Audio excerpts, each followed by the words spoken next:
Hello, chefs. This is Chef's PSA Podcast. I'm your host, André Natera. On today's episode, I'm going to give you my predictions for the 2025 culinary industry. Stay tuned.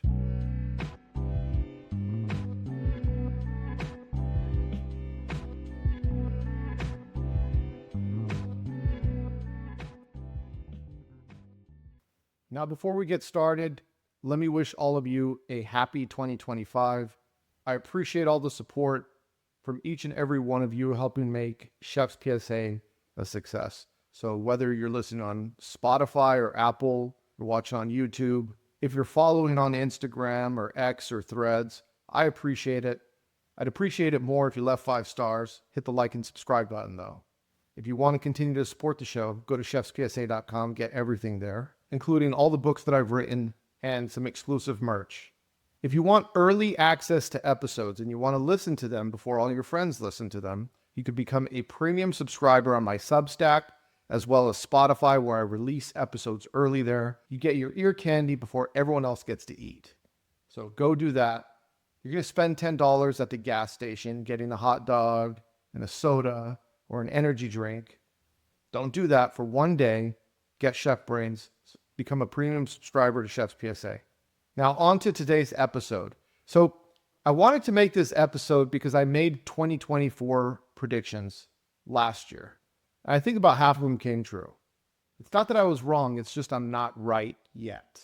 So this year, I put a little bit more thought into it. So last year I said, where did I get these predictions from? Well, a lot of it was from talking to chefs, my own ideas, doing this, sticking my finger in the wind, seeing which direction it's blowing. This year I did a little bit more research. I still continue to talk to my chef friends, paying attention to what's going on in the media, going out to different restaurants and eating, having the conversations on the podcast. And not just on the podcast, but there's a lot of conversations that happen off the podcast that people don't want to discuss on air about the direction that the industry is going. So this is me kind of pulling all that information together and adding my own assumptions to it all. I could be wrong, or I could be not right yet. So nonetheless, today is my top 10 predictions that I'm going to give with you so you can stay ahead of the curve. My first prediction is that fine dining is going to evolve, and it's not going to be what we remember fine dining of the past years. I talked about this recently in a podcast with David Susio, where we got into the conversation of, does a fine dining dinner need to be 10, 12, 15 courses? And I made the argument that it doesn't.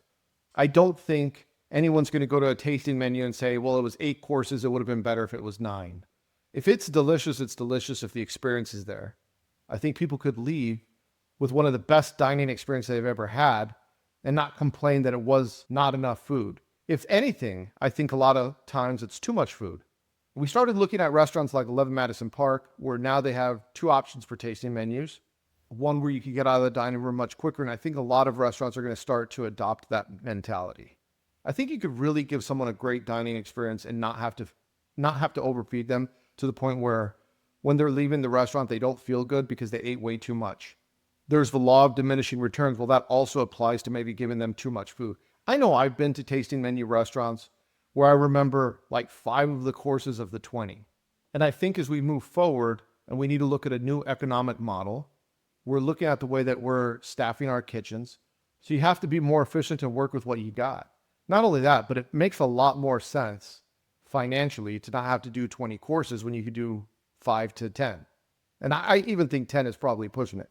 I think you're going to see a lot of restaurants going to about 7 courses max. And I think you can have just as good of a dining experience with 7 courses as you could have with 13 or 14 or whatever, right? You get the point. I think it's going to be all about the execution and the technique. But from a labor model and from a food cost model, to me, it just makes a little bit more sense. So I think you're going to see a lot of restaurants that are in the fine dining world start to rethink that model and say, how do we make it work with what we got? Do we really need to do that many courses? Something to think about. I think you're going to see another rise of Asian cuisine all over again. And I think the one that's going to be leading the charge is Filipino cuisine. I know where I live in Austin, we have a great Filipino restaurant with Oko. Chef Paul Key, Top Chef winner, Harold Villarosa. They have a great team, and they're really bringing Filipino food to the forefront. New flavors, new ingredients. I think Filipino cuisine is going to have a moment, not just in Austin, Texas, where I'm at, But I think in other cities like New York, Los Angeles, San Francisco, I could see this Filipino style cuisine start to emerge and introduce people to new flavors. Its time has come. I also think that you're going to see Southeast Asian cuisine like Vietnamese and Thai food, even though it's been popular before, I think it's going to make another resurgence. I'll tell you what, when Jean-Georges was the man, he's still the man. Back in the day when Jean-Georges was the man and he was fusing Thai food with his French cooking techniques, it was mind-blowing. You had lemongrass and kaffir lime and everything, and the flavors were so unique. And there was a moment where everyone wanted to be like Jean-Georges and introduce French techniques with Thai influence. I could see that coming back. I think Thai food will have a resurgence. It's so delicious. For me, Thai food is one of my favorite cuisines out there. I could eat it every day, and I cook it a lot.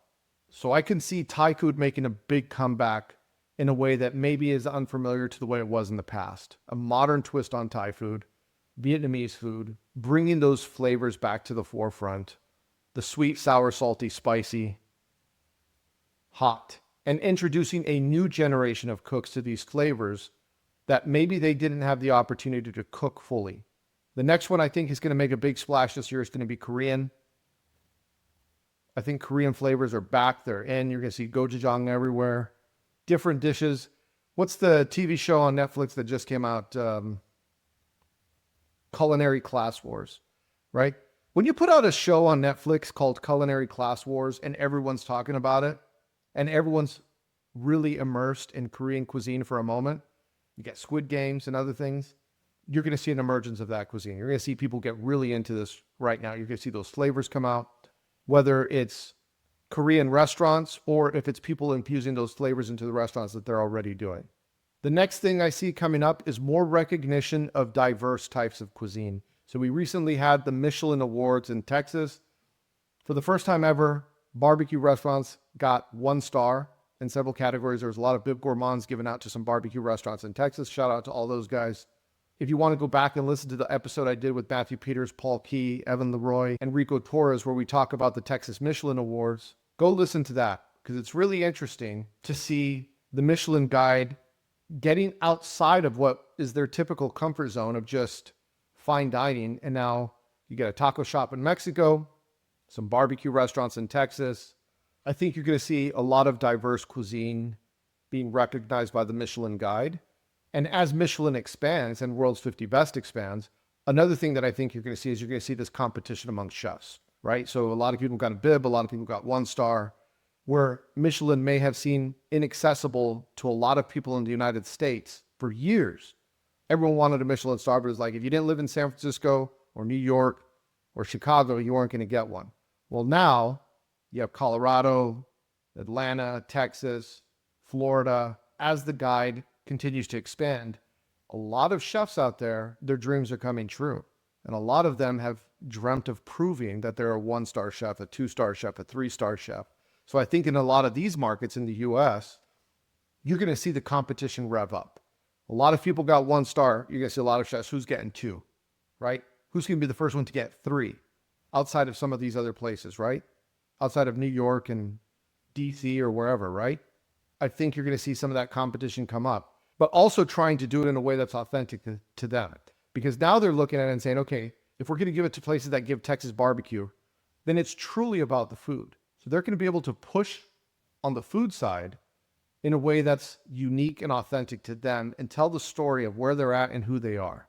So I can see the competition heating up a little bit where people no longer have to cook inside the box of whatever those guidelines were to get a Michelin star. I think it's really opened it up to a lot more chefs. Same thing with James Beard. James Beard was kind of the first ones before Michelin to start recognizing a diverse set of cuisine outside of what was traditional. This gives a lot of hope to a lot of chefs. So that's my next prediction. My next prediction is going to be functional ingredients with health purposes. You know, mushrooms like lion's mane. I saw someone, I don't remember where I saw it, but someone made a lion's mane. Katsu sando. Someone else did a lion's mane like schnitzel.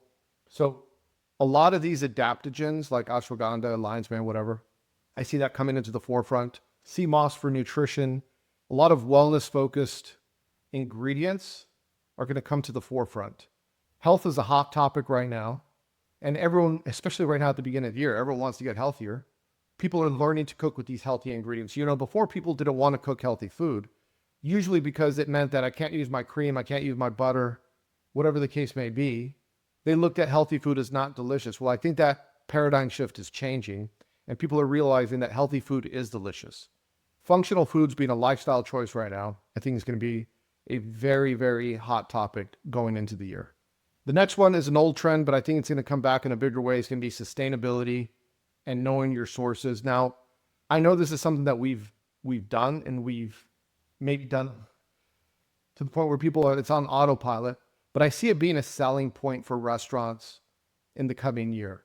Because a lot of people were saying they were sustainable and had these good practices, but a lot of them didn't do it. A lot of people were like, oh yeah, we buy local, but we know you weren't buying local.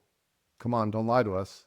It's like that meme I put up the other day. It was like, does it sound better if I say locally sourced or sustainable? And the other person's like, you're buying it from Cisco. There's some truth in that. A lot of people say they're doing sustainable, locally sourced, but they're not. But I really think there's going to be some pressure, because now that people have seen the wizard behind the curtain, those people that are truly doing it are going to get the recognition for it. So I'm not sure how to call it. Maybe I'll just call it honest, sustainable, meaning they're not lying. Now, we talked about functional ingredients like adaptogens, but I think there's also going to be a movement towards healthy fats and health-conscious ingredients.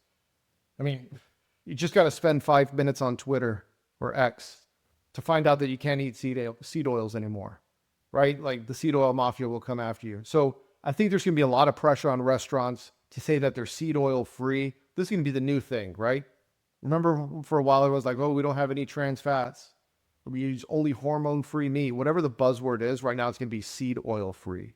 People are going to go to different alternative fats like tallow, duck fat, ghee, butter, avocado oil, coconut oil, whatever it is. They're going to be really considering the type of fat that they're cooking with. And I see tallow making a huge comeback. Tallow was making a comeback. I think it's going to be huge this year. If you're a chef and you're listening to this, if they're not already asking you now in your restaurant, be prepared for the servers to come back to you and say, the guest wants to know what kind of oil you use to cook the French fries in. Does it have any seed oils? They're allergic to seed oils, right? Be prepared. So if you want to get ahead of it, start thinking about alternative healthy fats. I promise you, I don't even know if this is a me prediction. It's like, it's coming. Get ready. The next one I want to talk about is employee health and wellness. I think if you want to stand out as a restaurant or a culinary operation, a lot of people aren't just looking at the money anymore. It's about what else do you offer me? And the truth is, I don't think people want to work for assholes anymore. I think those days are done. There's still some of those chefs out there, but I think in general, most people don't want to work for those people anymore. I think it's much more transparent.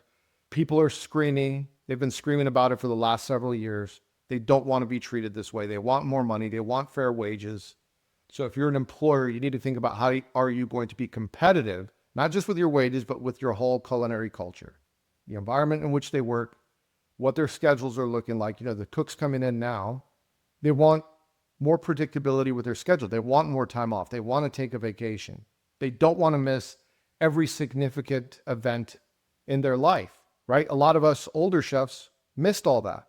And we've been screaming and complaining about it, wearing it like a badge of honor. Like, well, I missed all these events, so you got to miss it too. And they're saying, no. If you hated it, what makes you think I'm not going to hate it too? Give me a chance. So employers that have those benefits for employees and prioritizing the well-being of the employee, maybe that's a gym membership, whatever that looks like, I think that's going to give you a competitive advantage in the market, right? The next thing I see is more efficient business models. There's a lot more podcasts. There's a lot more resources out there. Not just this one. I mean, there's podcasts everywhere. There's too many podcasts for chefs. You don't need to listen to all of them. It's like a couple, right? This one for sure. But there's a lot of resources out there for chefs to get information now. And with that information comes efficiency. How are you going to streamline your operation? I talked about AI last year. I'm sure a lot of you have figured out how to incorporate AI into your day-to-day. AI is only getting better. And I'm assuming everyone is also getting better at using it. You're figuring out what its capabilities are. I'm late at night having conversations because you could talk to your chat GPT now and it talks back. I'm having late night conversations about Are we living in a simulation, ChatGPT? And anyway, that's a story for another day. We digress. But what I'm saying is, it's here. There's robots coming in. Chipotle is introducing guacamole bots. I read that. There's more kiosks to order. As there's a labor shortage, you're going to start to see more efficiencies put in place, right? And the labor that's in the kitchen, I think people are going to want talent on their team. So they're going to have to retain that talent. So they're going to pay more. I think it's going to get really competitive here pretty soon with wages. Everyone's going to want to hold on to their talent. Menus are going to get smaller. Kitchens are going to become more efficient. I think the business model is going to tighten up a little bit. You don't need 50 items on your menu anymore. I think post-pandemic, a lot of operators got smart and they said, hey, we need to tighten up and really do what we do well. And we don't need to do that many items on the menu that we do okay, right? There's going to be a lot more focus on that, on being fiscally responsible, good stewards of the business. My last prediction is going to be, where does the next superstar chef come from? Where's the next Gordon Ramsay? Where's the next Bourdain? I think the traditional route of going on TV on the Food Network and competing on Guy's Grocery Games or whatever, I think those are done. I don't think anyone is going on any of these reality shows, these cooking competitions, and coming out a superstar the way they did 5-10 years ago. I think the next Gordon Ramsay isn't going to be coming out of Hell's Kitchen. It's going to be coming out of social media. There's a lot of bright chefs out there on social media that have the ability to make a name for themselves. I mean, look at Fancy Chef 2013. That guy came out of nowhere. And next thing you know, he's on Tom Segura. I saw him go from like 13,000 followers to 100,000 followers on Instagram in a few months. The next big name chef is going to come out of TikTok or Instagram or YouTube. And there's already some really big name chefs that are coming out of YouTube. And what's really interesting about that whole thing is it's not being forced upon you, which is very different from the way it was before. A lot of times the next celebrity chef we were being told who the next celebrity chef was. And now, you got way more possibilities than you ever had, right? There's a lot of really talented chefs out there. Now, with that being said, I think if this is the lane that you want to go down, I think it's really important that you remember you still have to be able to cook. Just acting silly on the camera for views isn't necessarily going to get you to be the next Gordon Ramsay. Gordon can cook. Don't forget that. Bobby Flay can cook. These guys know how to cook. So I think whoever that next chef is, I think you're going to have a little bit of personality. You're going to have something to say, and you're going to have to know how to hold a knife and cook in a pan. What did I forget? Let me know in the comments. If you're watching on YouTube, make sure you hit the like and subscribe button. If you're listening on Spotify, make sure you leave 5 stars. Apple, leave 5 stars. Go to chefspsa.com, get a book. Treat yourself. You deserve it. Get Chef Brains. If you want exclusive episodes and early access before everyone else, before your friends are telling you what they heard on Chef's PSA, become a premium member on Spotify and Substack. We'll be back next week. Hit the porno music. No André in the kitchen, mixing, dropping chef knowledge, no fiction, stirring up the beats, heating up the session. Listen close, classes in session.